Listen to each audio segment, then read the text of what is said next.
Talking Memphis Wrestling with Randy Hales is now streaming live on Fun Media at fun927.com and is always on Facebook, YouTube, X, Twitch, and at tv5wrestling.com. Talking Memphis Wrestling with Randy Hales and special guests.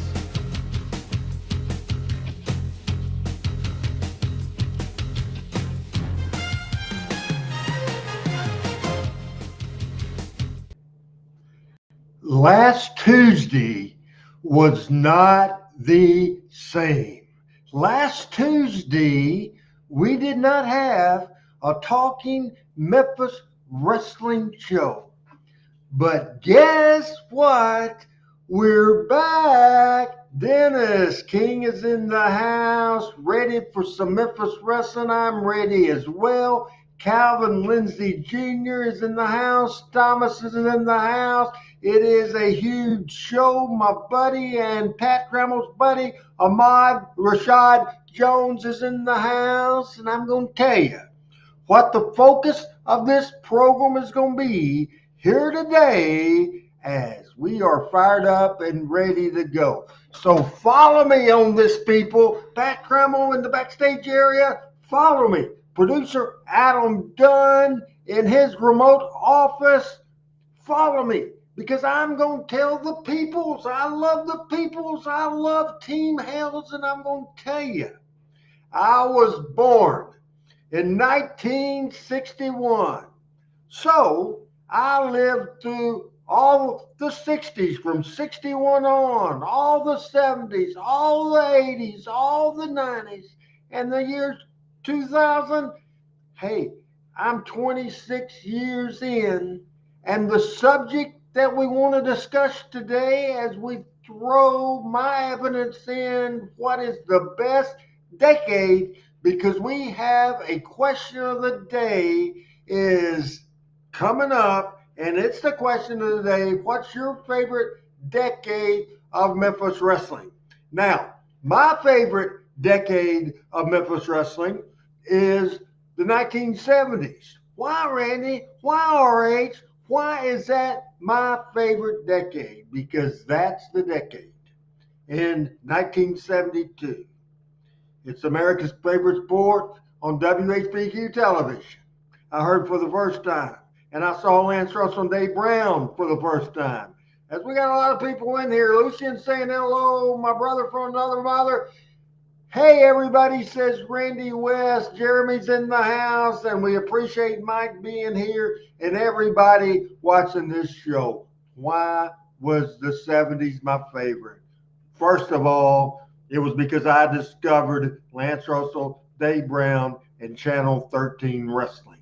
I discovered my first favorite wrestler of all time. And that person was the fabulous Jackie Fargo. As time went on, and I got to go to the matches in my hometown of Jonesboro, Arkansas, every single Saturday night, working my way up. The 70s was my favorite. The most important thing of my start around wrestling was I built a relationship that started with Eddie Marlin.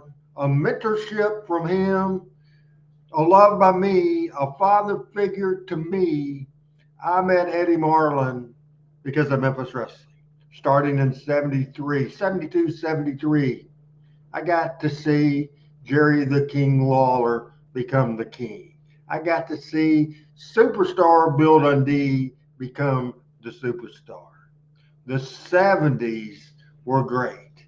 The 70s was the biggest attendance year in the history of Memphis wrestling. Now, other decades might have had better gates because of inflation and because prices went up. But without a doubt, the 70s was my favorite, as Lucian is saying the 70s and the 80s. And Jeremy saying 80s and 90s. So we want to get that thought at you. And I wanted to tell you before we do first take time in just a minute, we will start on the 70s by telling you the big split of the 70s between Jerry Jarrett and Nick Gulas and Roy Welch. That'll be a focus of this show today. But I want to just give you a list of videos we'll show. 1975, Jackie and Roughhouse Fargo against Bill Superstar Dundee and Chris Cope. We will have Bearcat Brown and Phil Hickerson against Ron and Don Bass from 76. Jackie Fargo and Rocky Johnson against Jerry Lawler and the Mongolian Stomper. Early, maybe his first TV5 promo from Jerry Lawler. Then we go to TV5 in 1977 with Clay Conrad and Bob Young as the announcing, the worst announcers in the history of wrestling on television in Memphis. But we will see that. It's before Dave and Lance came over to Channel 5, Jerry Lawler against Rocky Johnson. We'll watch that. Also, little video from 79 with Jimmy Valiant and Tommy Rich.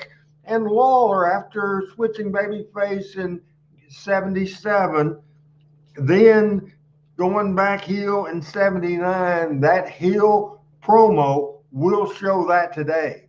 We'll get deep diving and historical and a lot of stuff. And to do that with me today, as I say hi to Frank, I say hello to James.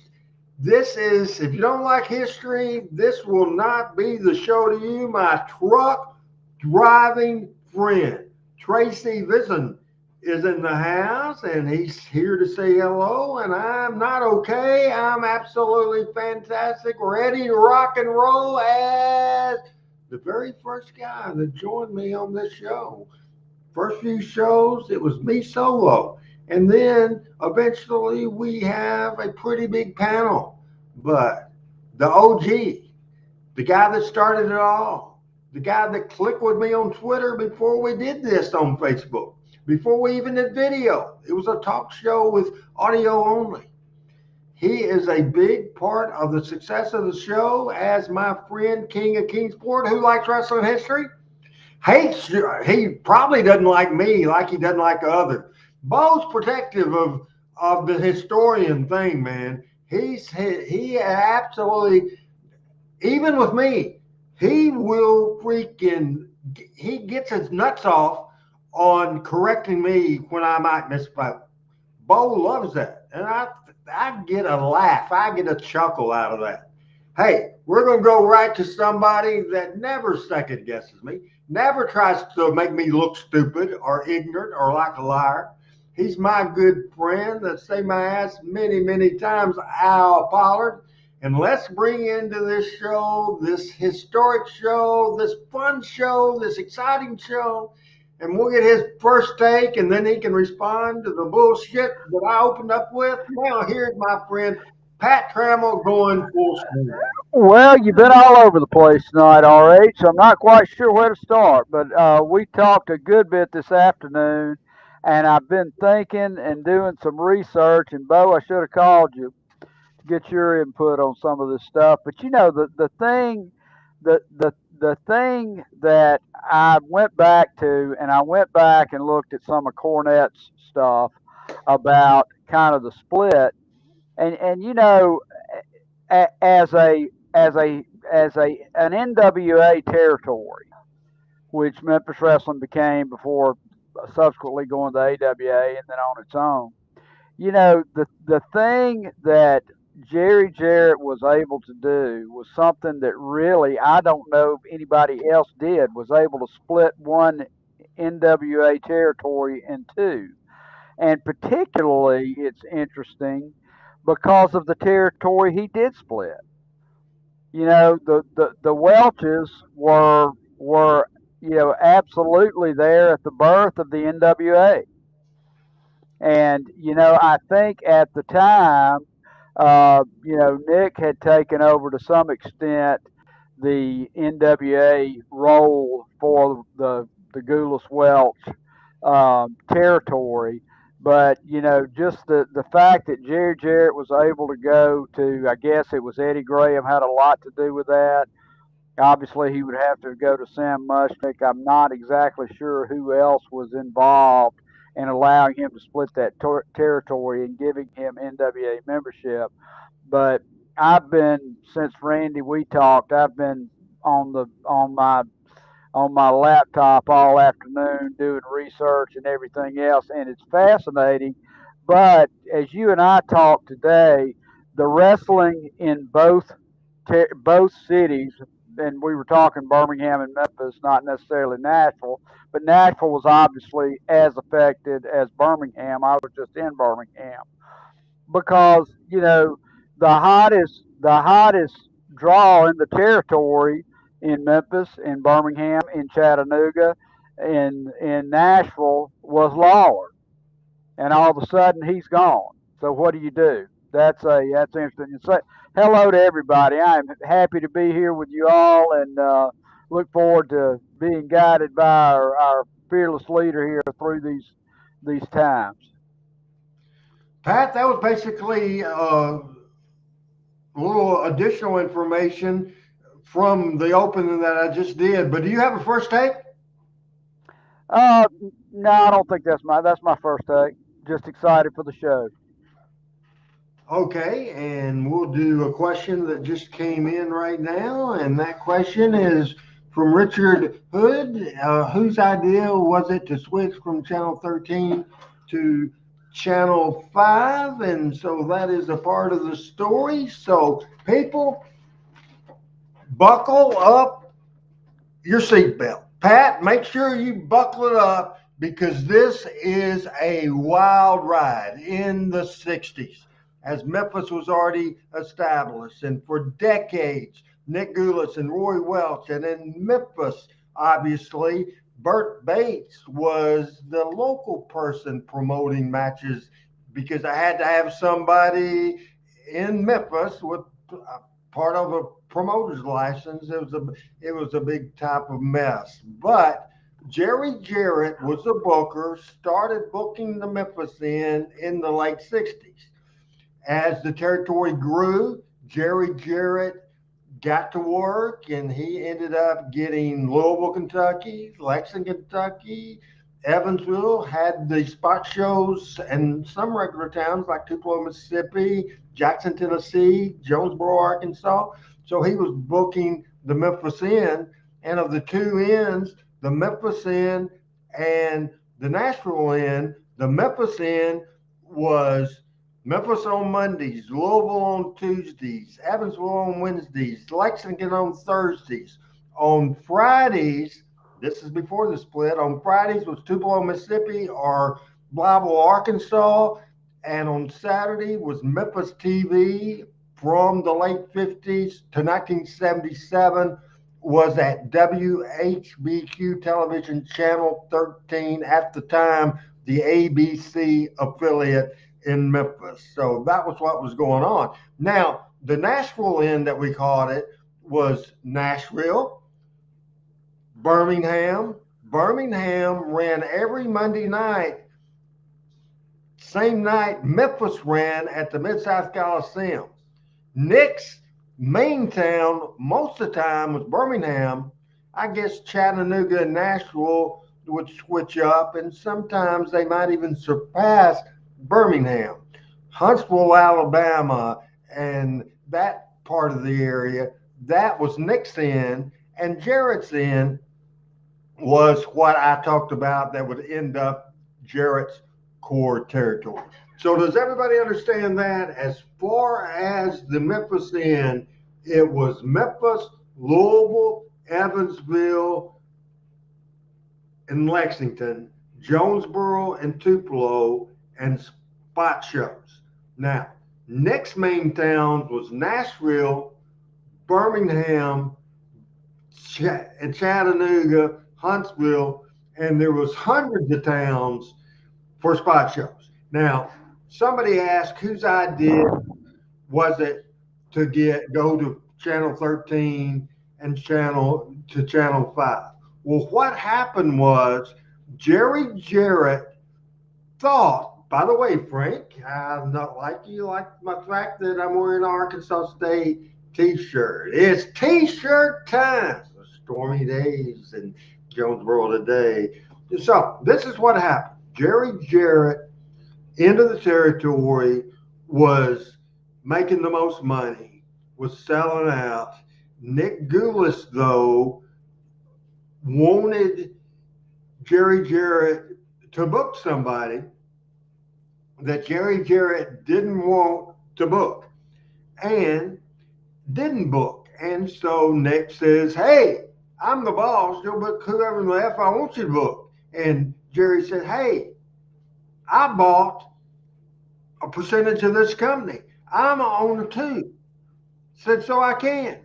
And Nick says, "You didn't buy any of this company, even though Jarrett had spent a lot of money, wrote the check, sent the money. But all he bought was an option to buy." So he got screwed. So Jerry Jarrett resigned. And when he resigned, Jerry Lawler stayed. The entire crew stayed. Lawler was probably a front guy, and Eddie Marlin a front guy. Jerry Jarrett behind the scenes was booking for several weeks. Finally, Jarrett went away, made his plan, and made the announcement that he was taking over. However, they went to Channel 13 and say, "Hey, I'm going to take over, blah, blah, blah." Channel 13, RKO General was the parent company. They were afraid of that. They thought Nick would sue. They didn't want anything to do with it. So they canceled wrestling altogether. So, particular week, they had wrestling, and then all of a sudden, they didn't have wrestling. And the next week, on the stronger station in Memphis, TV5, it started. Now, it went from 11 o'clock in the morning to a new time period of 11:30 in the morning on Saturdays at TV5. That just lasted a few weeks, and it went back to the traditional time that Power Pro had as well. Plus, the pre stuff that we saw for many years, even at Channel 13, was at 11 o'clock. But so that meant that Jerry Jarrett was going into his first Memphis card with television on a Saturday morning.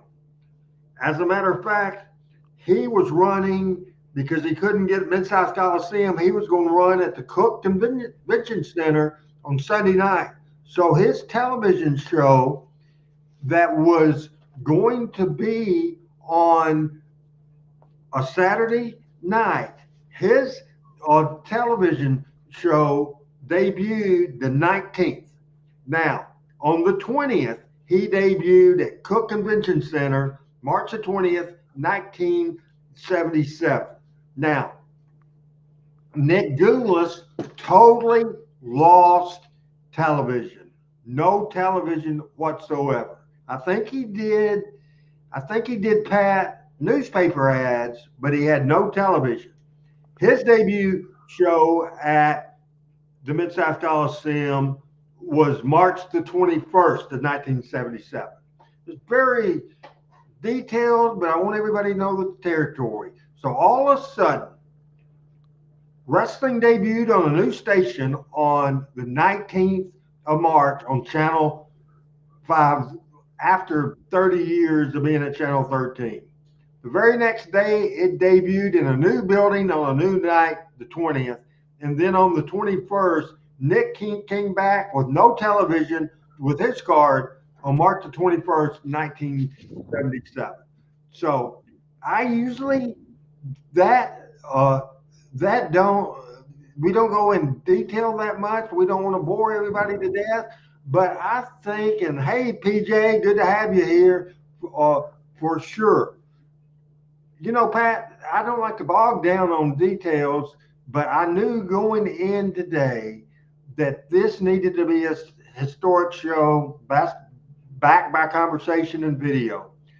That was a lot of information. So, out of hearing that, add whatever you want to add, ask questions about whatever didn't make sense. And was that too much too soon? Did you get the idea I was selling? I did, and I think one of the things that's you and I are a gentleman of a certain age, if you will, but some of our early younger listeners, you know, the purpose of TV was to sell the live show. I mean, you know, in Birmingham, it would be, you know, every fifth word would be Monday night at the Boutwell Auditorium. See this, see this, see this. The same thing with Memphis. Now, I have a question. My understanding is that Jerry, part of him being able to get, and it may not have happened at the right at the time where he left, get TV5 for wrestling was he was going to bring Lance with him. Is that true? Now, first of all, in the wash, it was determined because Lance was a employee of Channel 13. That's correct. He was He the couldn't program jump right. manager. He couldn't, yeah, program director. He couldn't jump right over. But that was certainly the plan. Now, the initial meeting with Channel 5, Jerry Jarrett didn't even go because nobody knew. Jerry Jarrett was very rarely on Channel 13 Wrestling, except when he was, it was earlier when he was a wrestler. So the public face of Memphis Wrestling was Jerry Lawler. Jerry Lawler went to Channel 5 and pitched, said, hey, we're leaving Channel 13. We're looking for a different TV station. And he might have thrown the fact, hey, we can get all the wrestlers that wrestle for us. I'll be here. And we can also get Lance Russell and try to get Dave Brown. As Adam Dunn wants to add to this, and so we will let him add to this. So Adam, Absolutely. No. So can you hear me? I think I've got the camera working now. Yes. Yes, sir. Deal. It's convenient. By God, 100 times I ask you to be on camera, but unless you want to, but all of a sudden when you want to speak, then the camera works. So I'm a wrestling business guy. Don't you know you can't work me, Adam? We all know that, but go ahead and tell us what you want to say. Yeah, so I just in talking about the history of this, I think it's always interesting to kind of point out. So, and I was actually talking to somebody about this earlier today. So, wrestling in Memphis actually did start originally on Channel 5, and this was before Channel 5 was at 1960 Union. This is when Channel 5 was downtown in the Goodwin Institute building. On Monday nights, they would string cable across from that building over to the Ellis Auditorium, and they would air the last bit of the Monday Night Wrestling card live, and that was actually hosted by Dick Hawley during that time. Then wrestling, like you said, Randy, went to Channel 13. I want to say, I don't remember the exact number of years, but I want to say it was at 13 for maybe 16, 18 years, something like that. And Lance Russell, like you said, was program director. And when wrestling first went on WHBQ, it was not on Saturday morning. But then Lance made the call to move it to Saturday morning. And as you said, Lance being program director, not only was he responsible for that move and for championship wrestling, but Lance was also responsible for Bill Dance getting his show. I believe he was responsible for George Klein and Talent Party and a lot of stuff that happened on 13 in the earlier years. He was responsible for getting Dave from being just a staff announcer in radio on to doing the wrestling show, on to doing Dialing for Dollars, and then on to doing the weather. As you mentioned, yes, so after Nick and Jarrett had the split, and RKO Television at a corporate level decided to just cancel wrestling because, like you said, they were afraid of Nick suing or something like that. The RKO management had no idea the power and the ratings of that local Memphis wrestling show. Probably the biggest mistake ever made by a TV station was just to cancel that show. Now let me jump in. Jump in. Now, thank God they did.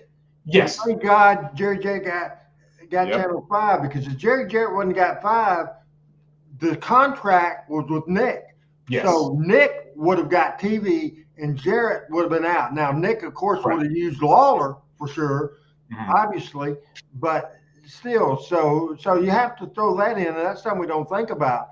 That if they wouldn't, if Channel 13 would have said, "Hey, we're just going to go with Nick," then either Jarrett got Channel 5, would get Channel 5, or would not. If I think Lawler would have followed Jarrett to Channel 5, even if Nick had Channel 13. But there's a lot of what ifs here. Yeah. What if this happened or didn't happen? It's just fascinating to me, Adam. Yeah, absolutely. And like you said, so since RKO canceled that, and again, you have to remember, like you said, Lance was a employee of RKO General, as was Dave, and Lance was the program director of WHBQ Television. So for that to be canceled, and then like you said, Jarrett didn't think anybody would know who he was at Channel 5, so they sent Lawler over to Channel 5, and he requested a meeting. And keep me honest on the names. I believe it was Phil Slavic was the may have been one of them, and he was the program director, and Maury Griner was the GM. That's who he requested to. I think he may have he requested one, then the other came in the room, and so of course they knew who Lawler was.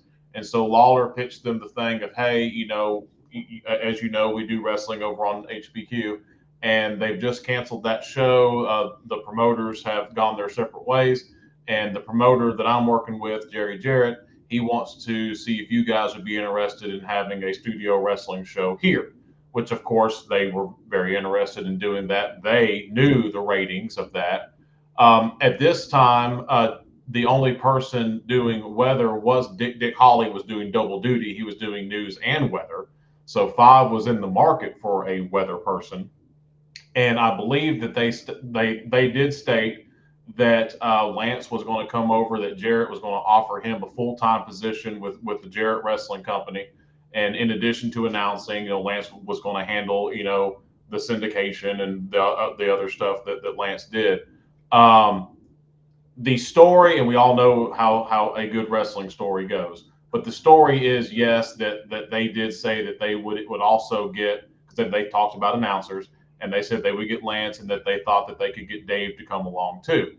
So that sealed the deal there. Apparently Dave was unaware of that at the time. Yes. And Dave found out later that they said he was going to go over there. So, and just to put a bow on this, so yes, they did move to Channel 5, did live wrestling at Channel 5 on Saturday morning. And I believe, and correct me if I'm wrong, Randy, I believe was Clay Conrad an employee of WMC TV? Clay Conrad was, and his announcing partner for a few weeks, Bob Young, was as well. Yeah, so Bob Young and Clay Conrad were WMC employees, so they served as announcers. Lance had to resign from RKO and work that out. And that's why I believe Lance came first, because Lance was never an employee of WMC. However, Dave had to work out salary and the contract and everything to go from RKO to WMC. So going from RKO to Scripps Howard. So Dave, I'm sure, had to negotiate money and things like that. So that's why it took Dave a couple extra weeks to come over. There may have been, I think timeline wise, I doubt there was really any non-compete or anything like that. I think it was really just Dave getting his contract worked out and getting the provision in there that he could work for Channel 5 and work for the wrestling company. And I believe that's also where you got the little, it was, I don't remember who did it in the beginning years, but in the later years, you got the little Dick Hawley thing at the end of the show talking about the announcers being paid by parties other than the station. So I think that was part of getting that all in there as well. But yeah, I just wanted to jump in on that because that's always been a super interesting, fascinating part to me about how wrestling really went from 5 to 13, back to 5. And I don't think it was exactly during this time, Randy, but at some point, Nick did get TV on WPTY, Channel 24, when Channel 24 first launched. And I don't remember what year that was. And it was very, very short-lived. And we didn't get Channel 24 in Jonesboro, because the first I ever heard about it is when you told me. Yeah, because 24 was a very low-power station when it first came on. Yeah, and I believe when it signed on, it was 20. It was WPTY. 30 is the one that changed call letters. But yeah, so it was. We showed the video on here years ago, and I've never seen it again. But it's Nick and somebody sitting at a table, and Nick is talking, and he's talking about being on Channel 24, which was an independent UHF at that time in Memphis. So I think that was Nick's one and only attempt of trying to get Memphis television after losing Channel 13. Adam, was it Lynn? I'm sorry? Was it Lynn Rossi? I don't think so. It could have been. I don't think so. Like I said, we showed the video on here one time. I cannot find it. I've looked for it multiple times since then, but it was Nick, and he was talking about WPTY being on the station, and it was right when WPTY went on the air, which would have been late 70s, early 80s. Okay. Now, Adam, before you go away, and feel free to jump back in if something we talk about, you can clarify. Pat, anything else for Adam? Because between my opening and Adam's We're 30 minutes in. monologue there, and Well, this is all great stuff, though. I mean, we can do this for months. This is good stuff. No, but I don't have anything else right now. all right, Thank so you, Adam. stick with us, Adam, and if we say something interesting, we're fixing to talk about wrestling for a minute, not TV wise, but so you probably won't. Adam won't give a shit about this next segment. The camera's going to stop working. Do what?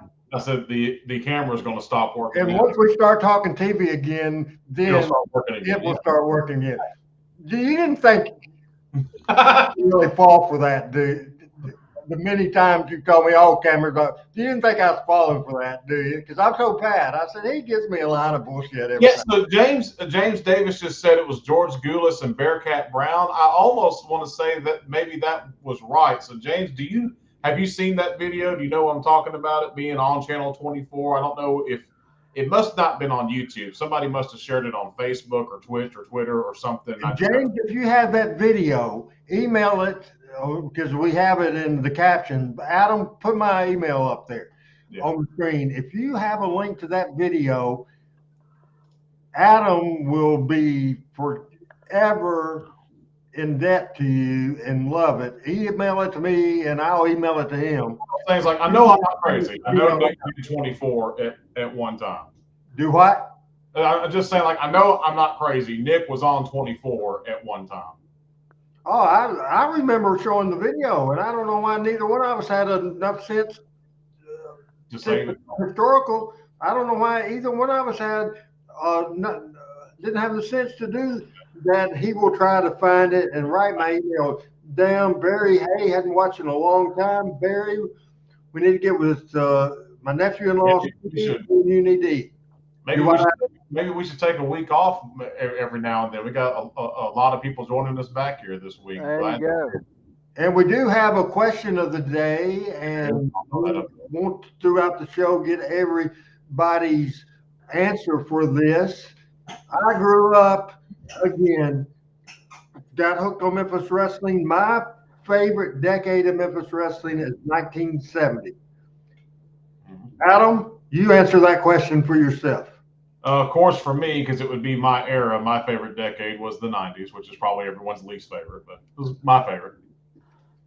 Well, my booking run, 94, 95, 96, means a lot to me for sure. Pat, Memphis Wrestling in general, including both ends of the territory, your favorite decade? You know, I mean, I think your favorite decade's when you first fall in love with it. For me, it was the mid '70s to, you know, as it till it cleared out in Birmingham, and then I swapped to, you know, I've told the story many times. I had access to a lot of different wrestling shows, but you know, I mean, you know, you fall in love with it when you're a kid, and it sticks with you.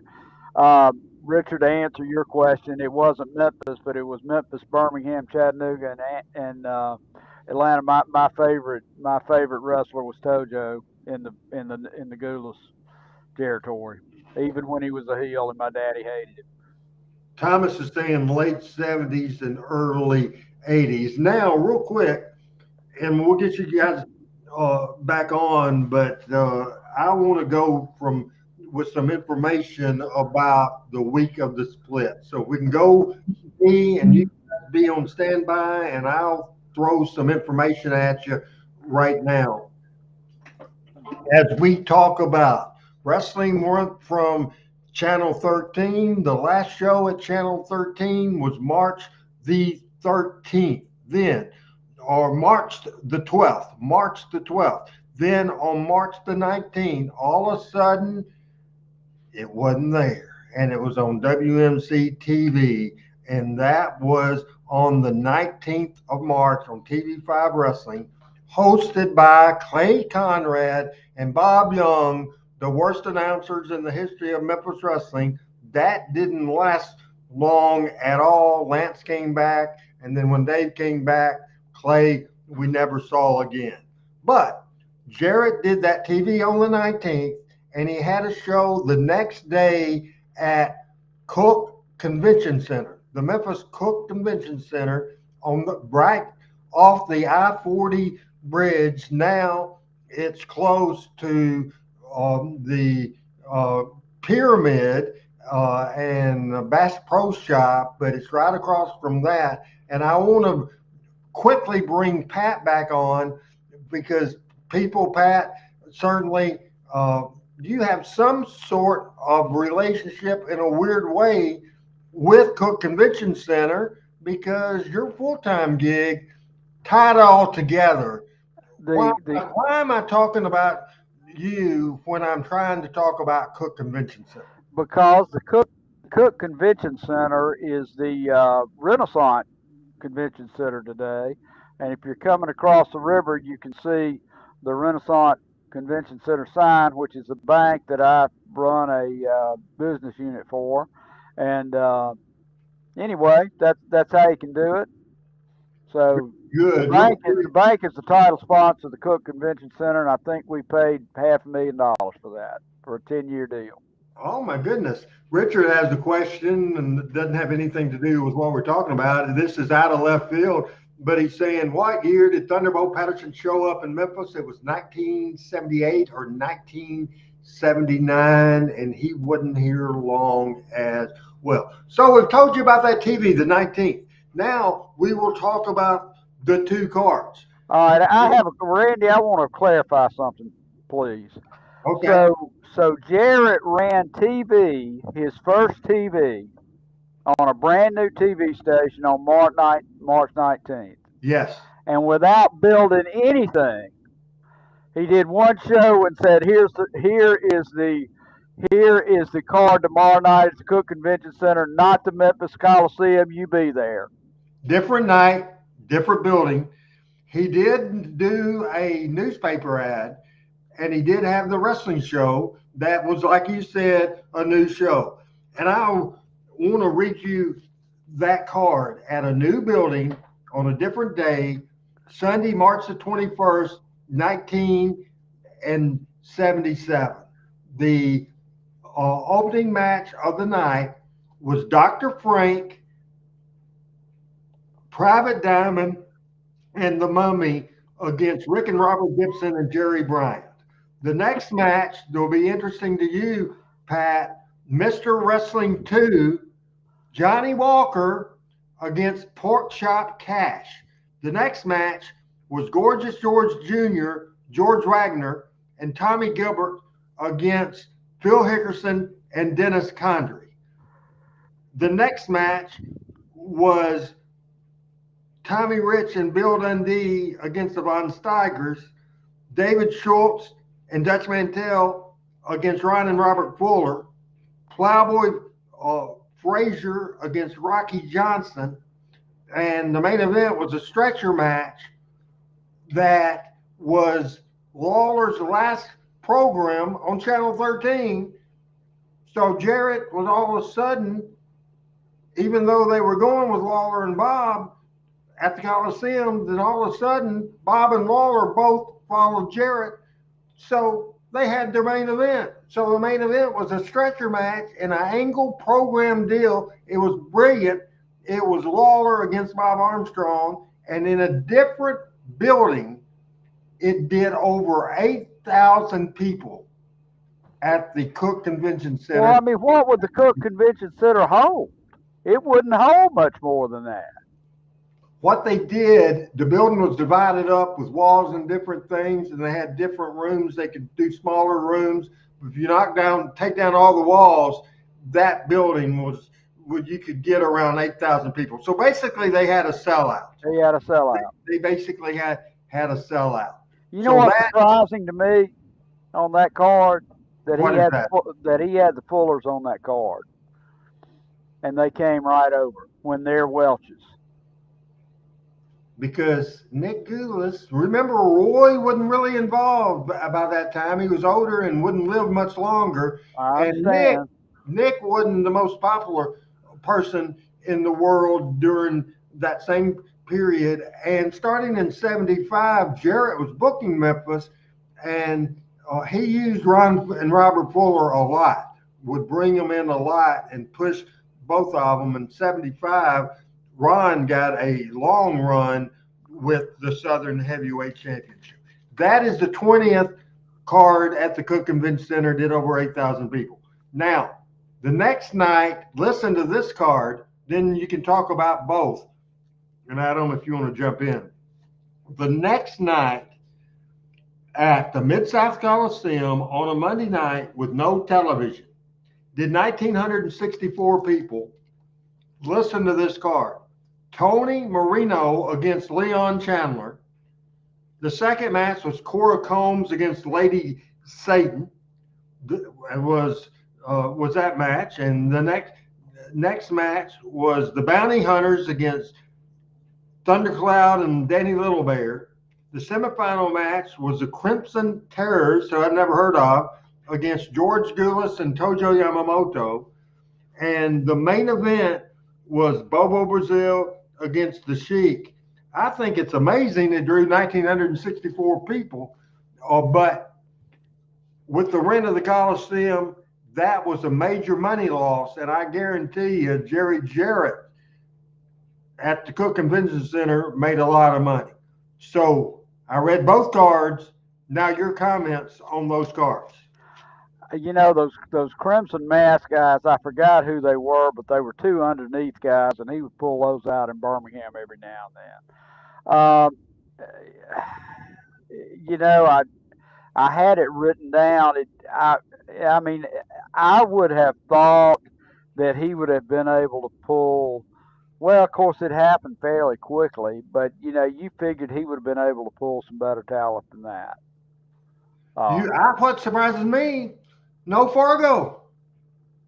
No Fargo. And obviously, looking at that card, as I will switch to Tony Marino was a Sheik guy. Leon Chandler was a Sheik guy. Yeah. The Bobo Brazil was a Sheik guy, and the Sheik was a Sheik guy. Now, Sheik had drawn money with Jerry Lawler in Memphis, and Bobo Brazil did too. And so both Bobo and the Sheik had drawn money against Lawler, but the people in Detroit would have paid to see Bobo against the Sheik. Obviously, in Memphis on March 21st, just 1,900 plus people paid to see that main event. Of the two cards, which one would you have been there for? Well, I mean, that's very clear. But, you know, you and I were talking earlier. For some reason, Nick and the Sheik were close. Yes. And they swapped talent a lot. I mean, they would, and he would come in and wrestle in Birmingham probably 4 or 5 times a year. And I guess that's who he called first. Now, I'm going to throw some figures at you.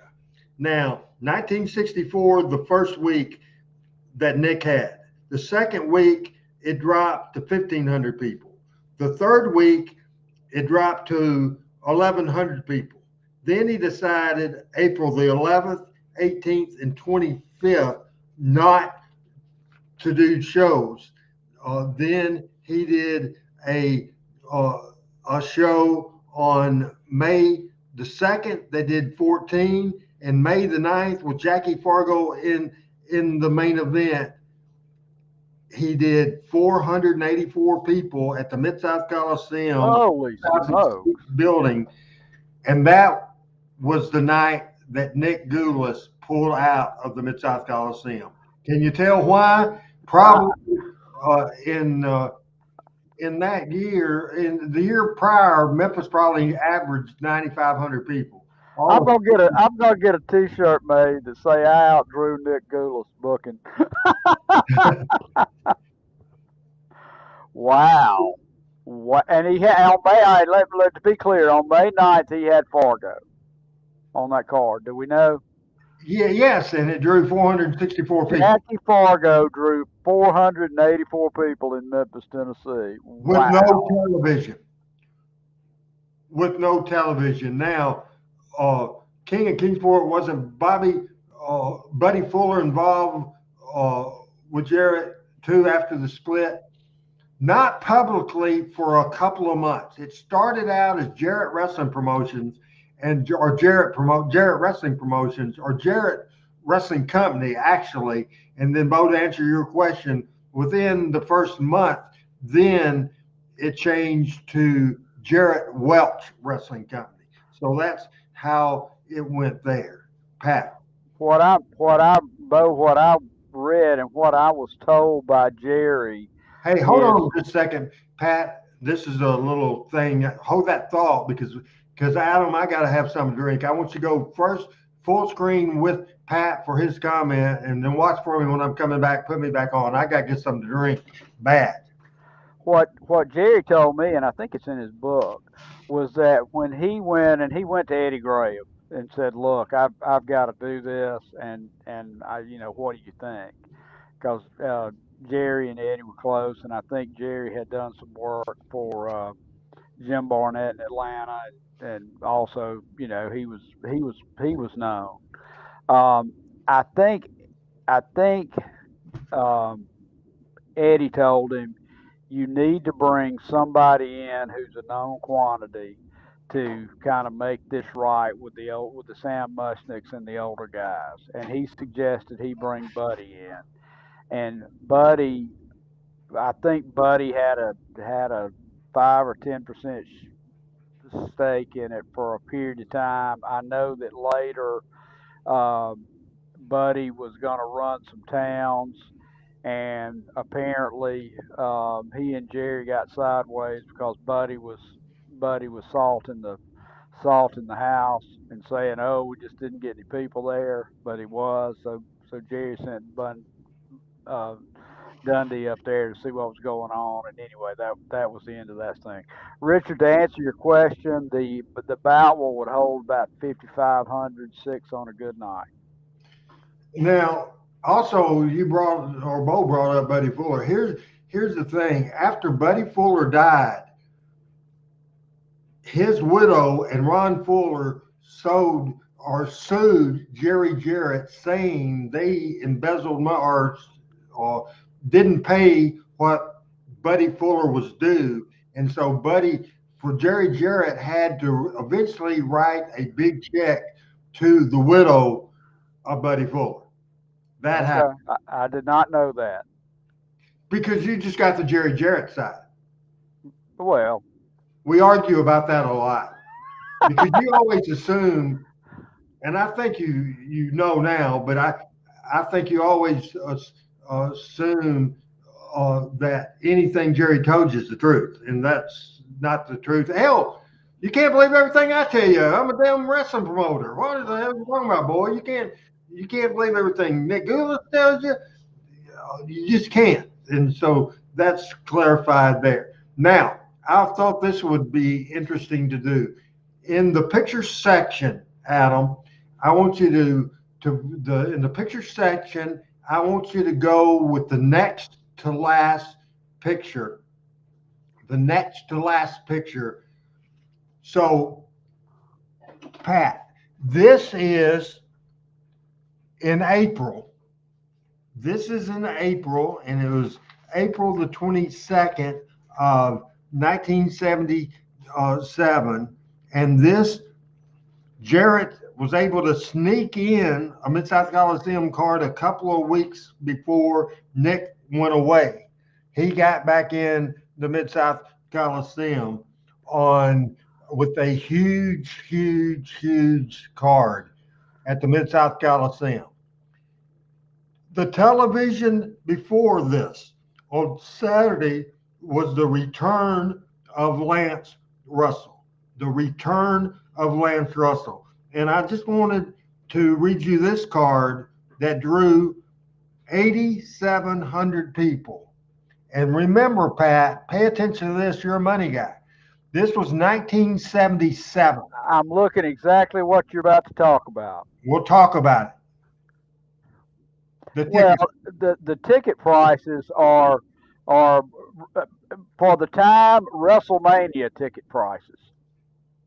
What would $25 be for Golden Circle front row tickets? What would $25 be, Wonder, in today's money? Do you think $100, $200? Let me see. I'll ask that woman. As you do that, I will read the card on April 24th at the Mid-South Coliseum in Memphis. Gorgeous George, Robert, Gorgeous George, Robert and Rick Gibson against Pat McGinnis, Ken Dillinger, and Jim Dalton.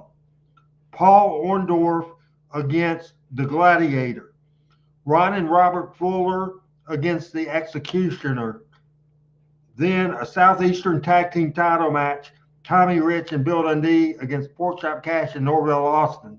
Then an NWA Tag Team title match, Mike Graham and Kevin Sullivan from Florida against David Schultz and Bob Orton Jr. Then a Southern Tag Team Championship match, Phil Hickerson and Dennis Condrey versus Dusty Rhodes and Tommy Gilbert. Dusty hot off of WTBS, the Superstation television. Then a Southern title match, Jerry Lawler against former world champion Jack Briscoe. And the final match on this Sunday, where tickets were $3, $5, $6, $10, and $25, Rocky Johnson against Harley Race. Again, with that, 8,700 people at those ticket prices, probably at the time the biggest money gate in the history of Memphis wrestling, without a doubt. And it was just absolutely unbelievable. By the way, Adam, clarifying, maybe my mind's just not good. I really don't know what you mean by 136 period. $136. 100. Okay, I forgot what I even asked. $136. So that's big for a wrestling thing, and we'll lose that graphic and just that comment on that card. And there was a lot of help from Eddie Graham on that card, without a doubt. Yeah, you can see that. You can sure see that. Unbelievable card. And then to show you, Pat, I thought you'd be interested with this. And Bo and I was going back and forth on this today.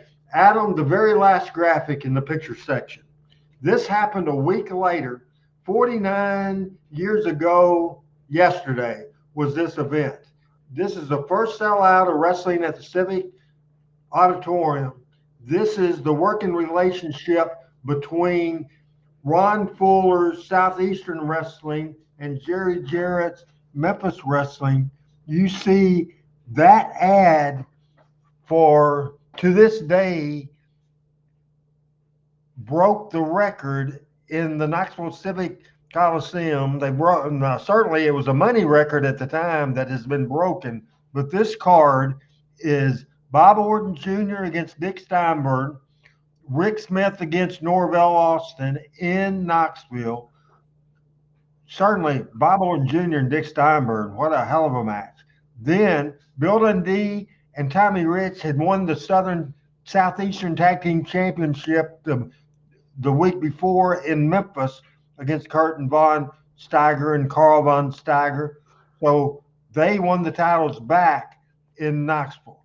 Then the next match was Jerry Lawler defending the Southern title against Bob Armstrong. That night, Bob Armstrong beat Jerry Lawler. The next match for the Southeastern Championship, Mongolian Stomper against Robert Fuller.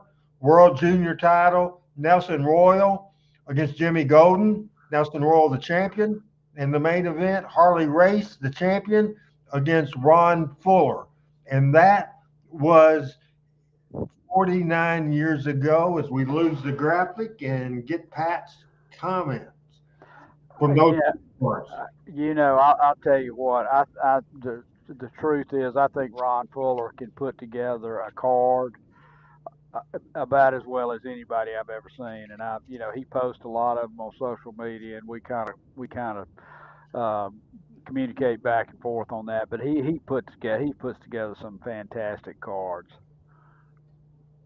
Agreed, absolutely. Yeah. But that damn Jerry Jarrett card.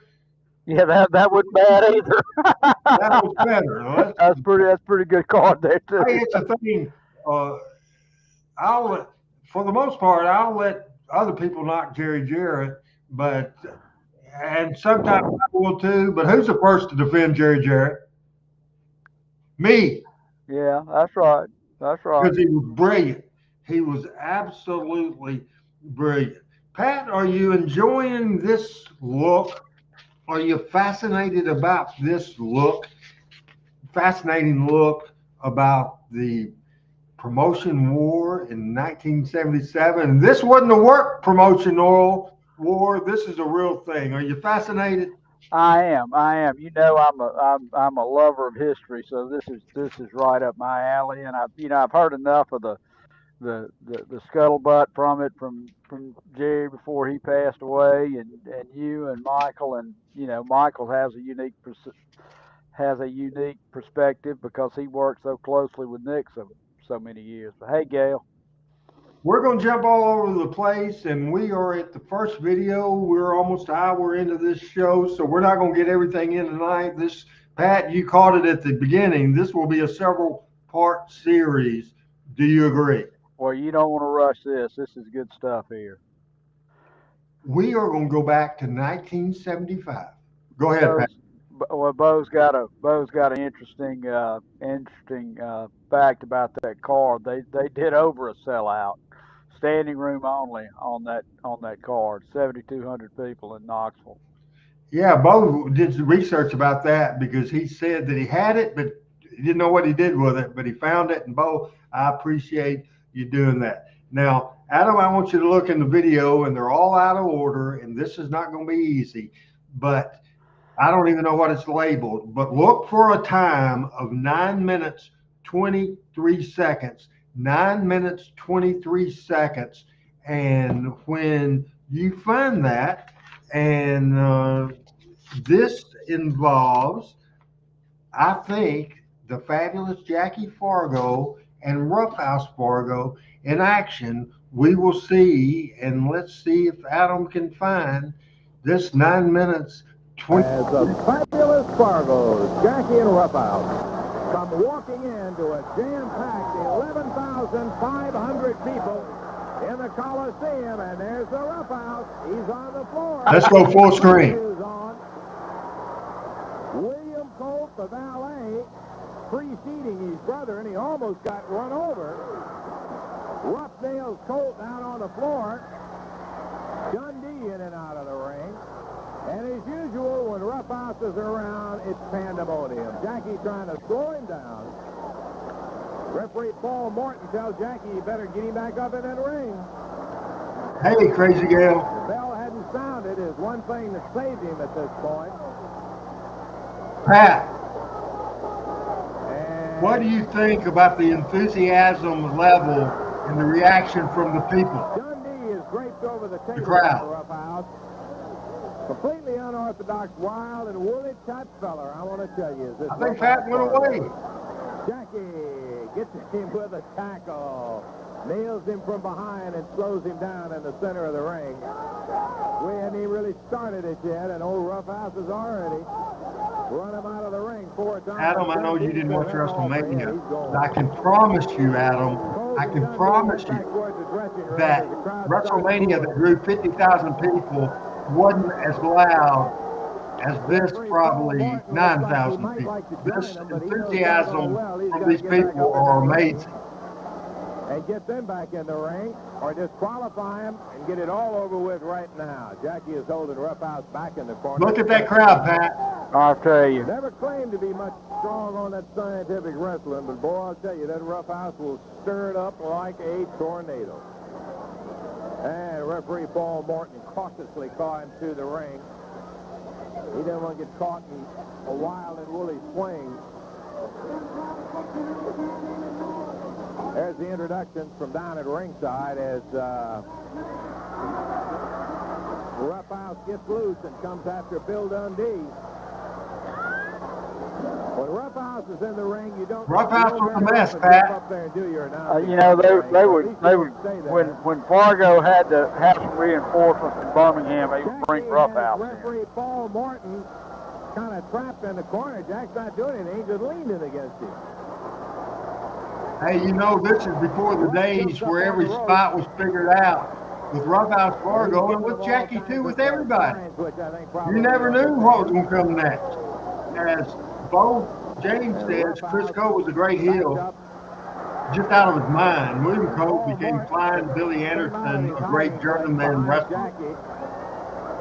Good comments from Bo James. Roughhouse took off after him. Yeah. One of the less inhibited. Now, Roughhouse Fargo, Pat, do you think it would have worked if he was on the card 52 weeks out of the year? Because I don't. I don't think so either. Wrestler correctly in there because Ruff is really a brawler. Is he the one that refereed? Sonny Fargo in Mid-Atlantic Championship Wrestling in the Carolinas. Yeah. In this one fall 60-minute time limit tag match.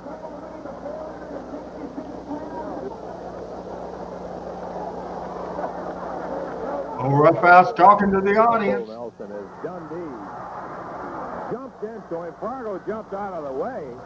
He flipped Colt straight over to Dundee as he was falling back down because he had grabbed him right up around the neck. And Jackie moved out of the way, and now William Colt, the valet, brother of Chris Colt, comes over and has a word to say to Dundee. And Roughhouse has them scattered in every direction. Okay, who's the babyface here? Including the referee. Referee Paul Morris says... The babyfaces in this match? Yeah. Back up. Jackie and Roughhouse. Okay. This is before October of '75 when they switched Dundee babyface. And as far as I know, Chris Colt was never. And that chair shot from Dundee didn't look too good. And, just exciting. This is what Ole Anderson would have called Tennessee bullshit wrestling. And he turned it about all right. But look at that crowd, Pat. Pretty good idea, so he's going to bring a chair into the ring with him. Ooh, yes. The Roughhouse horse collared him with it that time. Cold out of the ring and down on the floor. We're having a little trade about here. Roughhouse giving each one of them a shot at him with a chair. Then he turns around and returns it in kind. Dundee, a backdrop as Fargo takes him over.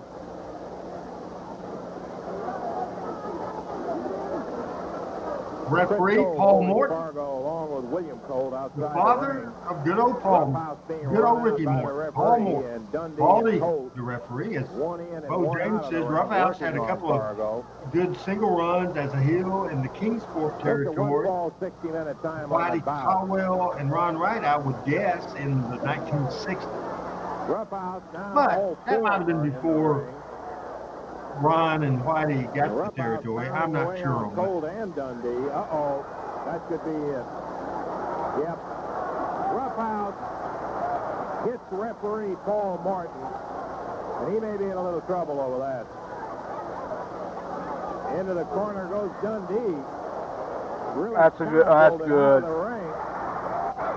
And William Cole put up on the top rope, and Roughhouse, just to finish things off, since he's already been disqualified, he nails the valet, William Cole. And he goes over to tangle with Chris, and now Dundee racked up in the corner on top of Chris Cole. Roughhouse holds him in there. Jumps aboard. Wild and woolly, uninhibited Roughhouse Fargo. He's helping Dundee and Colt down, but not for the purpose of being friendly, I can assure you.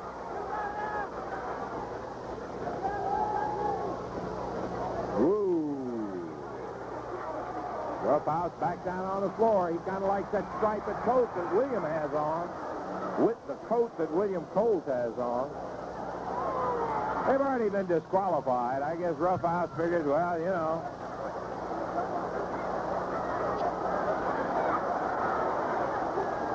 Ruff going visited all the way out in the crowd.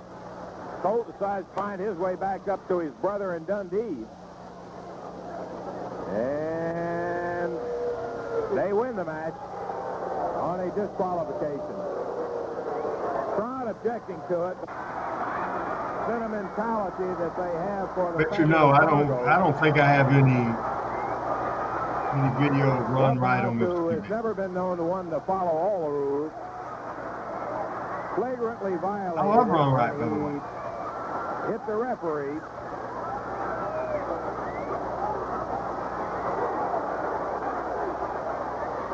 And now we got kind of a chasing match outside the ring.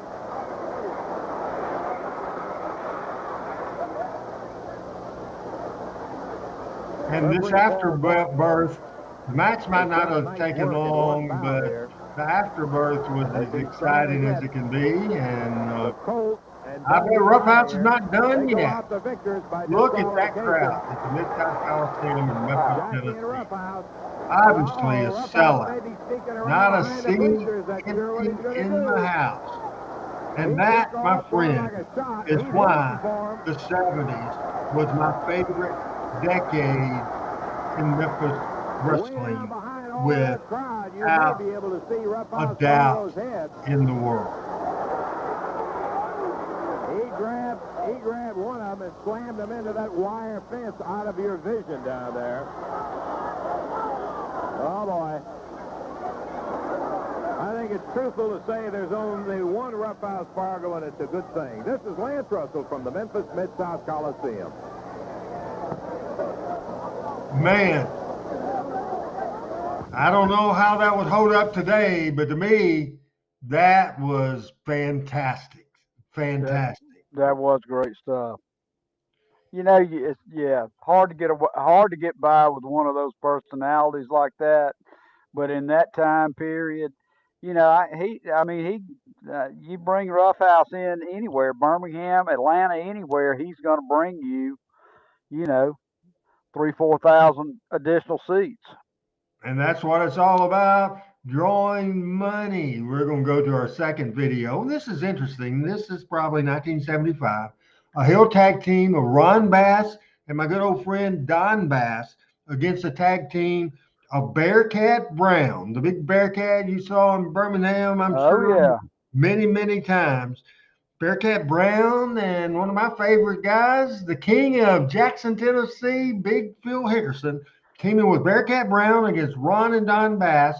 It's a 6-minute, 41-second video. 6 minutes, 41-second video. Bearcat Brown and Phil Hickerson against Ron and Don Bass. And here we go. And what we have for us here.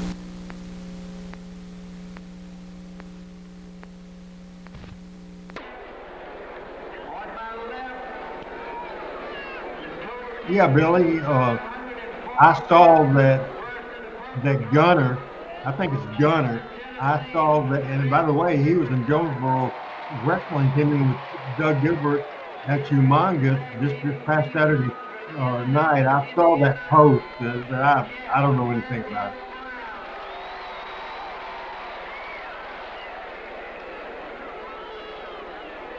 Bearcat Brown was over in Memphis, but I bet he was really over in Birmingham because he was featured better in Birmingham, Pat. He was, and I've said it before, and Michael said it before. Bearcat Brown and Lynn Rossi did more for integration in Birmingham than Martin Luther King did. We're about ready to go with a big one-fall 30-minute time limit bout. Now, this is a very rare film, very rare footage from early Mid-South Coliseum from mid-70s. How amazing is this? Guy Coffey was the ring announcer, as Adam correctly pointed out to me. The cat held up on the rope, pounded in the midsection. Starts across the ring and still can't make the tag. There it is.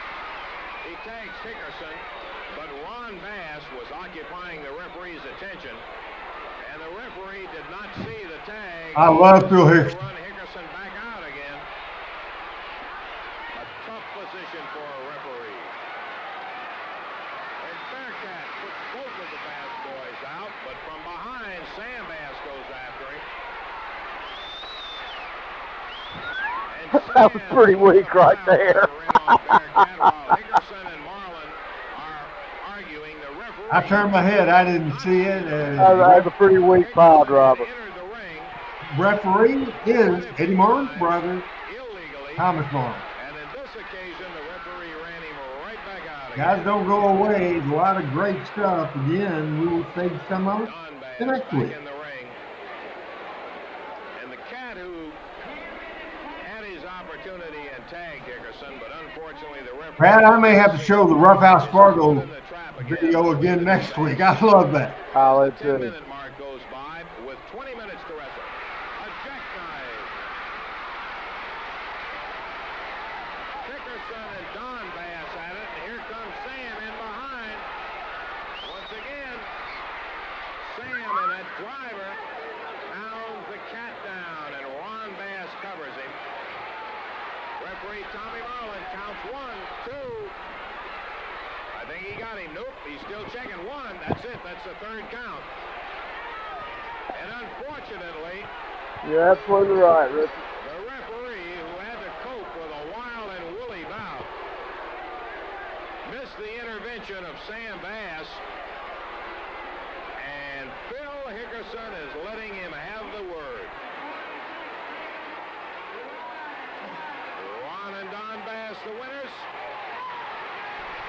Referee Tommy Marlin.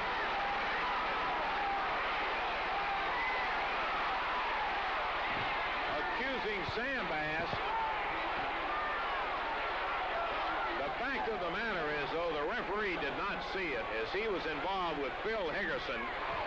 And Don Bass and Sam signifies to his boys it's time to get out of here. But Hickerson has other ideas. Oh, yeah. Here they go.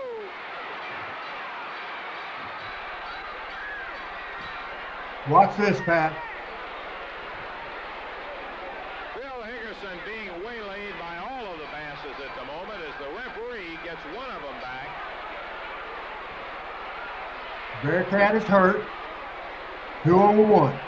But Sam and Ron still in there pounding on Hickerson. They've busted his head open.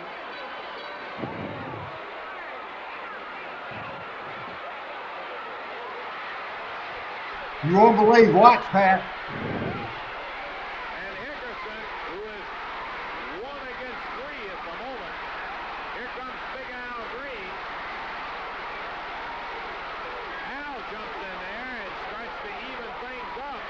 Well, what the hell? Al's playing babyface? Phil Hickerson at one time held the Hickerson and Al Green were tag team partners for years. Yeah, okay. Al was a long-time heel, and he makes the save. Look at Al as a babyface. What kind of carrying on is this?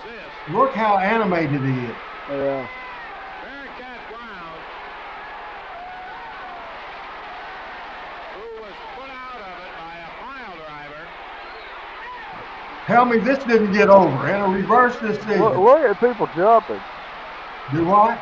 Look at people jumping in the Yeah. stand. And the crowd goes wild as referee Tommy Marlin reverses the decision. First time Never Al seen ever, that. first time Al has ever been cheered in his life. Never seen that. To Bearcat Brown and Phil Hickerson. Hickerson, who is in bad shape, was really saved that time by Big Al Green. And as we said a Look, moment ago, Al doesn't give a shit about Bearcat. Big Al and Hickerson rather, were at one time the tag team champions. I mean, Bearcat didn't wrestle with hardly any in Memphis, did he? Oh, no, he did. I guess before my day. This is Lance Russell from the Memphis Mid-South Coliseum. Did you like that, Pat? I did. I like that a lot. That was very good, and we are going to get right into a short clip. And this, actually, no, that's not where we're going next. We're going to skip to 1976. This is an interesting match. Jackie Fargo and Rocky Johnson against Jerry Lawler and the Mongolian Stomper. This is 2 minutes, 2 seconds, 2:02 from the Mid-South Coliseum in Memphis. He disappeared from the corner, and there's a tag on Fargo. Once again, the Stomper goes down. Stomper wails him. Lawler telling him, you stay in there. This is a great deal. Oh. Once again, a tag on Johnson. The fast footwork, a hard right. The Cocoa Butt. The Stomper comes to the corner to tag Lawler. Lawler refuses again and sends Stomper back at it. Tommy Sloan knocked down, and a Stomper, who has never been known to be a gentleman, brings Lawler in. He counts him out himself.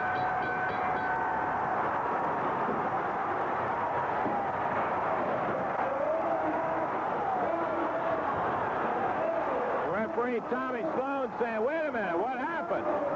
What happened? Johnson and Fargo heading to the outside, and the Stomper about ready to take Lawler's head off. Lawler refused his tag 3 times.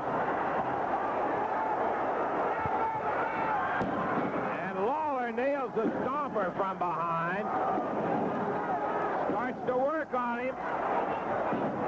Lawler pounds him. He's got a This is the Mongolian Stomper being switched babyface. The Stomper bleeding.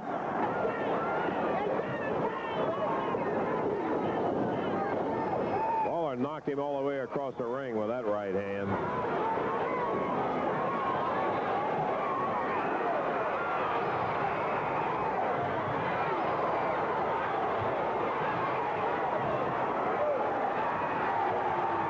Poole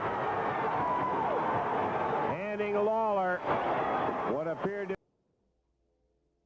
All right, they kind of skipped the other thing, and that was great video there. What did you think about that? Mongolian Stomper switching babyface, that match with Rocky Johnson, that was good stuff. That was good stuff. I love watching the early matches of the Stomper because he was incredibly athletic, and I didn't see that until actually I started doing this because he came to Atlanta in the probably early to mid 80s, and he was this guy, just a big guy banging on people and with the arms and all that, and he was really an athletic guy and in Atlanta. But one thing I want to clear up, I said something about Bearcat, and I that's kind of something everybody in Birmingham says. I don't mean in any way to diminish anything Dr. King did in Birmingham, and it's my home, and I appreciate it as much as anybody. So to clear that up. But yeah, I love to watch the young Archie Goldie work. Very good. He is absolutely exciting, and we'll go to our next video. And this is an early TV5 promo from Jerry Lawler. It's short, it's 46 seconds because it'll be over before it starts almost. So as soon as Adam finds that, 46 seconds. This is Clay Conrad doing the interviewing, and you can tell why they wanted Lance Russell back quickly. Tell them the truth. You know this is the high point of your day when you get Oh, to stand I'm next to sorry. a big This star is and this is interview. not what I thought. This has been your lifelong dream, man, to get into television and interview big stars. And here you are doing it, and you try to convince these people that you hate to do it. We know better than that, Dave. Great night down there Monday night. It's going to be lovely. I can hardly wait for it. Do you realize that? Let me say something to you, Bill Dundee, you little runt, you little half-pint shrimp. You think you're going to stand behind Jimmy Bay and let him fight your battles for you, and then you won't have to face me. Is that what you think? Well, let me tell you something. You got another thing coming, because I'm going to go through Handsome Jimmy just like X-Lac through. That was fantastic, and that video was from the prime time Tom Snyder special on Channel 5, and you're right about that, on NBC television, Adam, and that was where that video was from. And go ahead, Adam, if you'd put Bo James' comment. He has a comment to Pat. It says, Pat, more than once, the Stomper rode his bicycle from Knoxville to Morristown, Tennessee, wrestled, and rode his bike back home. Can you imagine that? I can't imagine that. Yeah, and Frank, we had just said that was from the Tom Snyder show that we watched right there as we're talking Memphis Wrestling, and I'm trying to see what we should show next. And Adam, I'm thinking maybe on this next video, listen to me. I may say mute the audio and do it quickly. You might have to do that. The next video and the last video of the show is an angle on TV5 Wrestling in the early days. I think even before, I'm pretty positive before Lance showed up. So this is early March of 1977. It's 6 minutes, 44 seconds as we watch right now on Talking Memphis Wrestling. He's a gutless wonder, and when we get in that ring, he knows he's going to lose that belt, because I got your number, Johnson. I want you to realize that. You're low down, you're a backbiter, you're a coward, you're low, man. That's all you are. You're just low bred, and I'm going to stomp you. I'm going to make an example out of you, Johnson. Here comes Rocky Johnson. Come on, start out. Could you say something about him now that he's here? Let me tell you something, Kurt. Rocky Johnson. You're always running your mouth off. You're out there shooting your mouth off. But you never seen the day that you could beat me, and I'm not scared of you one bit, Lawless. Wait, gentlemen, wait a minute. We don't. Let me ask you something. We don't want any trouble here now, gentlemen. March or April 1977. Anytime you want a piece of me in that belt, you can get it. Anytime, because you remember, I'm the one that beat you like a dog for it. And brother, Are you through yet? you again. Okay, I can back my motor. We don't want any trouble here. If he's through, if I can have a word with you just a minute. He's so brave, and he's so tough, and he's whipped me so many times. Let me make a little proposition to you, Johnson. We don't have to wait. I know the match is already booked, but we don't have to wait. If there's a ring right there and it's empty, brother, we can have the match right now. You want to put that belt up. You want to get it on now? Yeah, right well, now. then, hey, get your carcass in here, brother, like you got something. Wait a minute now. We can't just make matches here. See, here's the thing. We could have the match in an arena where 10,000 or so people could see it, but I want to whip your brains out right here in front of everybody, brother, where 330,000 people can see you get put down, because that's what I'm going to do to you. Get in the ring! Get in the ring! I said this before, Clay, but if they ever have a look-alike contest for Muhammad That's Ali, Bob Young talking now, Adam. That's Paul Morton. Yes. Lawler, as Rocky Johnson, right above our cameras here, into the ropes. Elbow to the throat of Rocky Johnson. 5 minutes are gone now. 5 minutes.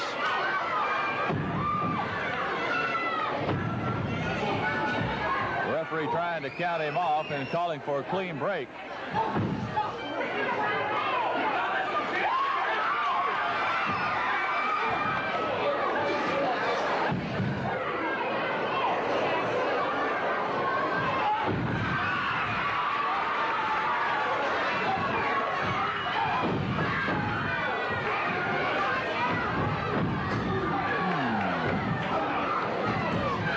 Out of headlock now. Boy, Rocky Johnson was athletic. Rocky Johnson into the referee and knocks him No out. doubt. Both men now seem to be dazed.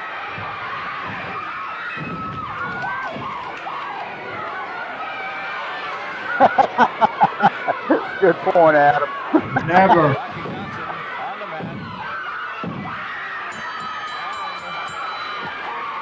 And the winner is Jerry Lawler. Let me brief you on what just happened. Let me say this. Bring Lawler back out here 5 minutes, because there ain't no way in the world that Lawler can beat me. You seen what he used? He had to use his chain. So bring him back out here. Look at my jaw. But let me tell you something. It takes a lot more than that, brother, to beat this cat. So you bring that jive turkey out 5 more minutes. 5 more minutes. We need to bring back Jive Turkey. 5 more minutes. Let me tell you something, Lawler. Well, let me tell you something. I got something. Let me tell you something, Big Mouth. I got something that still belongs to you, Jack, because I still got that crown. I'll go get the crown right now, and we get back in there for the belt and the crown. If you can whip me, you can have them both. But I know you can't whip me, so I'll go get the crown, and we get back in and get funky. Hey, just give me 5 more minutes. I'll go out to my car, and I'll get the crown. And we'll get it right in there. 5, belt against the crown. Rocky Johnson, Jerry Lawler, and well, I don't know exactly what's going on here. Ladies and gentlemen, you just saw a classic example of the biggest sucker in town, didn't you? He said it ain't no way Lawler can beat me. Sure, Johnson, that's why I'm standing here, the new Southern heavyweight champion. Just the way it's always been, brother. It's always been my belt. It's still my belt. Now, you know what he's going to do, Clay? He wants to wrestle me again and go get to put up my crown. Well, it's my crown. It's always been my crown. Hey, set him up here, brother. Crown, brother. Come on, set it up. You heard what the man, I ain't gonna call him a man, you heard what the turkey said. Just crown against that belt, right? I believe that's what he said, yeah. It ain't what you believe. You heard what the man said, didn't you? Already. All right, they're gonna go crown against the belt. Rocky Johnson and Jerry Lawler in the ring again, and quite unusual circumstances. Lawler and was supposed to wrestle Gorgeous George Jr. I watch it. I hate music Johnson had a being special played grudge before match. running. I hate it. Lawler won Hate in it. 5 minutes, and now they're in the ring again. And now it looks Randy like a doesn't like free-for-all, as we have No, I hate Bill it. Hickerson, Dennis Condrey. Bill Hickerson, Dennis Condrey in the ring. Let's get out of it, Helping Adam. Law, holding Who was Law that over outside the ring? against Rock Hunter. Okay. Manager Rock Hunter, for sure. What a hell of a heel Jerry Lawler was. You know, I'm watching that, and I love heel Lawler like everybody does. But,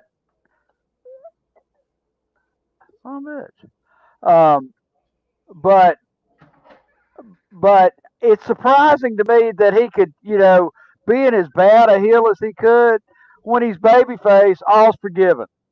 There's no Lawler just turns the crowd on and off.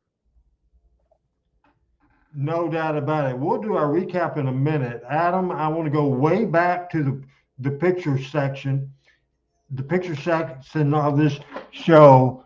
The picture right after the second Talking Memphis Wrestling graphic number 5550. And I am going to have Pat Trammell explain this picture. Well, that is a great afternoon I spent about a year and a half before Lynn Rossi died. He had a health food store and basically sold a lot of vitamins, which I have some, and in Nashville. But well, actually, I think it's in Brentwood, in the Nashville area. And I was riding by there, and I pulled over, and Lynn was in there, and so I spent the afternoon with him, and that was a great afternoon. If I was up there on business, as you can tell, if you can look in my left hand, you see I'm holding a couple of bottles of vitamins and supplements that I keep downstairs in my bookcase with things that mean a lot to me. So that was a great afternoon. That was about 2 years before Lynn died, and I tell you what, he still had the grip for sure. Great picture. We'll go ahead and do fast track these pictures. The picture right after that, I like this one too. This is a great picture of Andre the Giant, a tall son of a gun, with Nick Gulas, Pat. Andre's pretty young in that, isn't he? Yes, sir. I would say this is maybe 74-ish. Yeah, if you look at Nick's pants, you see that's a '74 era pant style. Next picture. This one good too. This is from the first Jerry Lawler Andre the Giant match in Louisville, Kentucky in 1976. This is a great picture as well, Pat. Yeah. Did Next you picture. see him wrestle live, Randy? One time. Against Lawler? No, it was a six-man tag. Bobby Eaton, Coco Ware, and somebody else against Coco, Lawler, and Andre against Bobby, Coco, and somebody else. Okay. Next picture. I love this Jackie Fargo, bruised up. Man, I'd love to have that framed. Send that to me if you can. I can find it and do that. Yeah. Oh, shoot that to me. Wouldn't you love to have? I'd love to have that in my office. When you're getting beat up, like everybody gets beat up at work, I can just look up there and see Fargo. That'd be great. Next picture. Another great picture of Jackie Fargo. Skip the next picture and go to the one after that. This is very young Robert Fuller. Next picture. This is the great Jerry Lawler and Sam Bass, Lawler and Bass. Next picture. How about this one, Pat? All right. Fargo and Muhammad Ali. See if you can determine who's in this picture. This next one on Talking Memphis Wrestling. That would be Lynn Rossi, and I'm afraid to guess. You want to try or not? No. Tex Riley. Okay. You remember him? I vaguely. Now they were a tag team at one point. Yes, sir. Okay. I like this next picture, and I want you to identify this next picture, Pat. You should know all these, except maybe one. You got George Gulas. You got Bobby Eaton. You got the fabulous Jackie Fargo. Is that Roughhouse? Who's that in the middle? The one on the one that we didn't identify, of course, Bobby Eaton, Jackie Fargo, Roughhouse Fargo, George Gulas, and this is Rocky Brewer. Rocky Brewer, okay. He worked for the okay. After the split. Next picture. How about Fargo looking? That is a sweet leisure suit right there. No doubt about it. Skip over the card and go to the picture after the card. How That about is Tommy Rich styling ve- Kung Filing? very, very young Tommy Rich. Probably 19 years old, 18 years old. Something. Tommy uh, didn't start parting his hair in the middle until he went to Atlanta. That's how you can tell. That's interesting. He had the bangs. Next picture. Pat. Fargo and Tojo. That's two legends right there, man. My Next God. picture.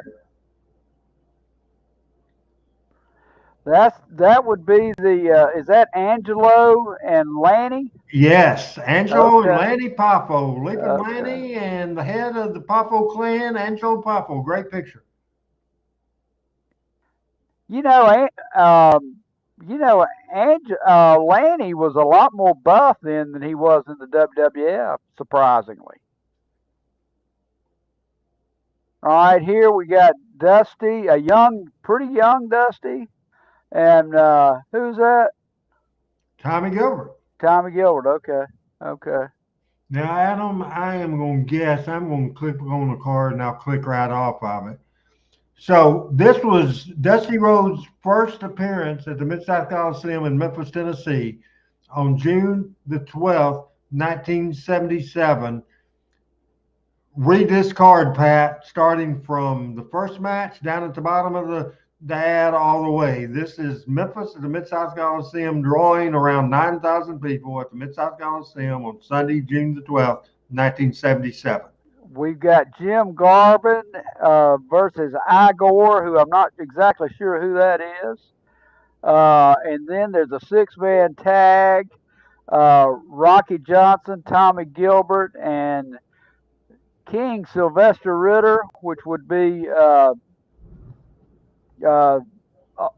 ultimately the Junkyard Dog. Yes, sir. Versus the Exterminators and Dennis Condrey. Now, who were the Exterminators? I don't even remember. And I would have loved to have seen this grudge match, $5,000 grudge match, Phil Hickerson and Tommy Rich. I bet that was a hell of a match. Then came. Do what? Then came Bill Dundee, Bad Leroy Brown, Paul Orndorff, and Mike Stark for the first main event, and then Lawler and Dusty Rhodes. All right, then we'll go back to Dusty Rhodes and Tommy Gilbert, and the picture after that. Jackie Fargo and Nick, and who's that up top? I have no idea. Adam, do you know? As Adam is typing, so we in our private chat, little smarten people up that we can talk to each other, and we sometimes do that. And I thought Adam was typing, and I guess he's we're speculating that may be one of the governors of Tennessee. All right, I think Nick was big with the politicians. He made that a point. Yeah, and that's smart. Yeah. How about this? Luthez. Next. And this was put up recently in North Carolina on close to the property that Andre the Giant built and lived the last years of his life. And they put up this on the property. Actor and professional wrestler was born Andre Rossimoff, known for Rose and the Princess Bride in 1987, lived nearby. As Eye of the Watchers, a town in North Carolina, just built a roadside market for Andre the Giant, and that great thing they did there. We wanted to that getaway, and that ends the picture section of this show on Talking Memphis Wrestling. And here we go. We are about 25 minutes early, but we've saved some video. We actually showed 5 videos out of 7, so I'll have to find more video for next week. But Pat, What did we? This is a big question of the day because it take you 2 hours to answer. So abbreviate it some. But what do you think? And what do you think our audience learned today about the 70s? As one last time, I want to get input from the audience. So Adam, if you could put our question of the day up on the screen as Pat recaps this show today and tells us what he learned, and then he can name his favorite decade of Memphis wrestling. Well, what I learned today, and I've heard the story from all sides of it really by this point in time, but is really how quickly all that happened, how quickly it was, and I'm not being negative in any way, and I don't want anybody to think I am about Nick Goulas or anybody, but just how quickly Jarrett was able uh, to pull that off and seize the town basically. And I obviously he had was well known in Memphis and had been doing business with the Coliseum and everybody else for a long time. But I don't know of any other. And look, I mean, if you remember the the history of the Memphis wrestling territory, Lanny Poffo got here because his dad ran an outlaw promotion in the territory in Kentucky, and basically drew crowds by showing up at the Memphis wrestling crowds, tried to challenge them. So Jarrett said, "Okay, we can do that," and so they ended up having a run on that. But I mean, it really was surprising to me today is how quickly all that turned, and knowing the back. As as I think we may Well, Davis responded to my comment, so I guess we weren't off too long. So, Rusty, I hope you heard me say hello. Rusty's in the house. And Rusty, if you didn't watch this show, you would have loved this show for sure. This was a great history. And But we got more to come. It says the NWA got behind Jarrett and didn't look back. Agulis Foley, who was was a NWA member. Nick continued being an NWA member. He just got ousted out of Memphis. It's certainly very interesting. And the watcher says that marker for Andre the Giant sits at North Carolina Highway 73 and Old North Carolina Highway 220. Thanks for that information. As D. Davis from Mayor says, I was cut off. I didn't hear, but thanks for the shout out. Yeah, we just lost our feed, but we got it right back in. So Rusty is at the Tulane baseball game, and roll wave, Rusty. Now here's what I think, Pat. We won't take the full 17 minutes. The key to Channel 5, I got ahead of myself. The key to Jerry Jarrett and Jerry Lawler winning that deal. First of all, number one, whoever got Jerry Lawler was going to win that war. Yeah, that's right. So you have to say Jerry Lawler first. Second of all, Channel 5, and Adam, help me with this if you know. Tell me how much a big deal it was going from Channel 13 to Channel 5, which had a bigger signal, I think. I think it had a bigger signal. So I would say Channel 5 would be second. And third, basically, Fargo and Tojo, Pat was the only ones that didn't come, but at the time for the past year, they just made infrequent appearances. Every full-time guy they had a month before the split came to Jarrett. Okay. Every one of them. Every Okay. single one of them. So Lawler, TV5, and the fact that the wrestling that we watched is the wrestling we got. But at first it was in a different building, but that didn't last long. And it was on a different TV station, but we got our wrestling. So I think the main key, would you agree with me that it had to be Lawler? Nick would have won. I don't know if Channel 5 would have agreed to take the wrestling show if Lawler wouldn't have been on it. And then, of course, you have to factor in Lance Russell and Dave Brown. Yeah, and I don't, don't really have an ability to judge that because I wasn't there at the time, didn't know. I mean, Lawler's always been over, but was he the Jerry Lawler that we know today? Probably pretty close, but as it works with the boys, and I mean, and I say the boys respectfully, and I've listened to, as a lot of us have, to a lot of different wrestling podcasts, everything else. Jerry had been handing them their checks for years.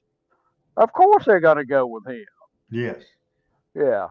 And Jarrett had Memphis, that was the biggest payoff in the whole territory, and he wasn't a strong armor like I hear Nick was. Yeah. Yeah. He wouldn't cuss out the boys. Yeah. Yeah. It's just a whole different situation. But let's don't lose fact of the day that Nick Gulas and Roy Welch built Memphis Wrestling. They built, you can give Nick and Roy more credit for Nashville, for Birmingham, for Chattanooga than anybody else. Do you agree with that? Oh, absolutely, no question about that. No question about that. If there's no Nick Gulas and Roy Welch, I'm not sitting here. And there would be no Jerry Jarrett if it wouldn't have been for Nick Gulas. And if it wouldn't have been for Christine Jarrett, literally and business-wise as well. I'll tell you, the thing that as you were going through, you were describing the history of all this. Of course, I was a kid, okay, but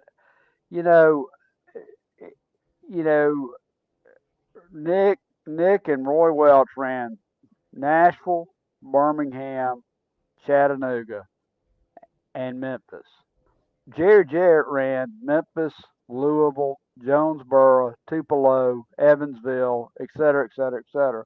I don't remember spot. I cannot tell you, other than they ran Tuscaloosa a little bit and they ran Huntsville once a month, them ever trying to expand that into the territory. And I know they could have expanded to East Tennessee. Now, Jarrett tried, I don't think he ever tried to go to Birmingham after the split. He did try to go to Chattanooga one time for sure, but maybe more than that, and it didn't work out at all. You can't get there from here. It is you can drive to you can drive within 100 miles of Chattanooga from Memphis as quick as you can drive from Memphis to Chattanooga. It's just a hell of a long way. Right. Yeah. But remember, how far is Chattanooga from Nashville? Because most of the talent lived in Nashville. It's 2.5. Right. Yeah. But see, I think they could have because the Welches had run East Tennessee off and on forever. They could have ran over there. There were periods of time they could have gotten down into Georgia. But anyway, all that's speculation now. Adam, we talked a lot about television, Channel 5. We heard from you at the start of the program. Would you like to have final comments about this subject? And I would like to ask you, if you're still on. Yes, you are. I'll ask you the same question I asked Pat. What did you learn today, Adam Dunn, on a very interesting, maybe most interesting show ever, I think. As we've talked about the 70s and my favorite decade. What did you learn today? What was the match that we watched that it was either the first or second match that we watched? I had not seen it. I had not seen it at all before. I'm trying to remember which match that was. Roughhouse and Jackie Fargo against Bill Dundee and Chris Cope was the first video. No, I hadn't seen the one with Al Green. Al Green making the save, and I don't see. Oh, it was the second video. It was 1975 Bearcat Brown and Phil Hickerson against Ron and Don Bass from 1975 when Al Green made the save. Yeah, I had never seen that before, and the reaction from the crowd on that. And then watching, it was really good video quality. Watching the video with Clay Conrad and Bob Young, one of the first things I noticed listening to it is how well they had the studio mic'd, how loud the ring was, and you could really hear the crowd. I mean, it was super, super loud as far as that goes. Watching it, I had seen bits and pieces of that, but seeing that long extended portion of that from 77, I don't think I'd seen, and definitely not in that high quality of that one that we grabbed there from Facebook from PJ. So that seeing all of that was really cool. And of course, anytime we can talk the television history of Memphis wrestling, I'm all there. So, and it's very rare there's any 1977 video out there. Right. From the studio, maybe from the Coliseum, but from the studio. So did you learn more about 70s wrestling today than any show you think we've ever done? Absolutely, yeah, because, for me, my Memphis wrestling story begins in the 90s. So anytime I learn anything from, the early 80s from before is all stuff that I wasn't even around for. So always neat to watch that type of stuff. And yeah, obviously the heyday of seeing all of that. Some people might point to the 80s and Lawler's chase for the gold and his match with Kurt and all of that as being a big Memphis wrestling time as well. But like you said, as far as attendance numbers goes, you're not going to beat what we talked about here tonight. I think Adam in a roundabout way just called us old, Randy. I don't think he said it in an evil way. It's the truth. We all have our little stories of how we got into wrestling. I have vague memories. I remember in '94, and the only reason it caught my eye was I think my mom was watching it or something. In '94, when Eddie Gilbert puts his mom's van on the line against a title with Lawler. And when Lawler loses, Eddie Gilbert goes out in the parking lot with a fire extinguisher and throws it through the window of the van. Yeah. That was my dad's van. So that's the only reason that I knew. I saw that and I was like, I was upset as a young kid. I would have been 8 or 9 years old. So I was upset seeing our van get tore up on TV. I had no idea. That is awesome. I had no idea. That was my first thing in the wrestling. I'm like, why are they tearing up the van? And then later on after that, I think one of the Fabulous Ones videos was my dad's limo. And then later on, oh gosh, I can't remember his name now, but there was another guy. His bodyguard was that Jimmy Harris guy. What was the long-haired guy? It's just real. Oh shit, I can't remember his name, but it's like '95. Primetime Brian Lee. Yeah. There was a deal where he came in a limo, and it was that. But then the first time I remember ever seeing Lawler was my dad had a real big kennel that was for one of our dogs, and it was sitting outside. And Lawler came by the house, and he saw that kennel, and he asked if he could use it. And if you watch, I think this is after you, Randy. If you watch, it's like a '97 USWA. They have, I think it's Tony Myers or somebody is like the Wolverine, and he comes out of that kennel on Memphis TV. So that was weird to see that. So that for me is why the 90s is what I really remember. And then of course, Randy, when I started going to, I went to USWA a few times, but when I started going to studio wrestling pretty often was of course during Power Pro. Weather update in Jonesboro, Arkansas. It was stormy last night. It was stormy most of the day today. The last several hours we've been good. There's thunderstorms and thunder and lightning, and we got a mess in Jonesboro right now. Adam, how's the weather in Georgia? I think we're just a couple hours behind you. We had bad weather last night. A lot of my crews weren't able to get out and do much work today. And I think we're going to kind of have the same thing. I think we have another line coming through this evening, early part of the day tomorrow, and then pushing out and clearing out after that. It looks like from what I was looking at earlier that these storms are kind of holding pretty much a straight track across as they go from west to east. So I think basically whatever you guys are getting, Memphis will get it right after you, and then Pat will get it, and then I'll get it. So. Yeah. Next week on this show, as we continue in the 70s, we have an interesting situation from 79 between Tommy Rich and Jimmy Valiant. Waller turning heel in 1979. That's a great interview and a great video. We also show the Christmas show from 1976. That's good as well, and we may show a little bit of Batman in Memphis. Adam West, Batman in Memphis, as we will continue this subject. What's always bugged me, sometimes you'll read comments from people or whatever. Everyone always talks about when they watch that Adam West video, they always ask if Adam West was drunk, and clearly not. It was just Adam West being Adam West and saying goofy stuff about it's just like watching the Batman show. It's just like, if he uses the left and right turn indicators in his car, it's just being Adam West and being goofy. But it was definitely really cool because he was in town for a car and boat show at the Cook Convention Center, right? Absolutely. Have you seen that piece, Adam? I mean, Pat? I have. Good stuff. Thank you, gentlemen, for being with us today. And was the audience not great today? Yeah. Thank you all for being with us tonight.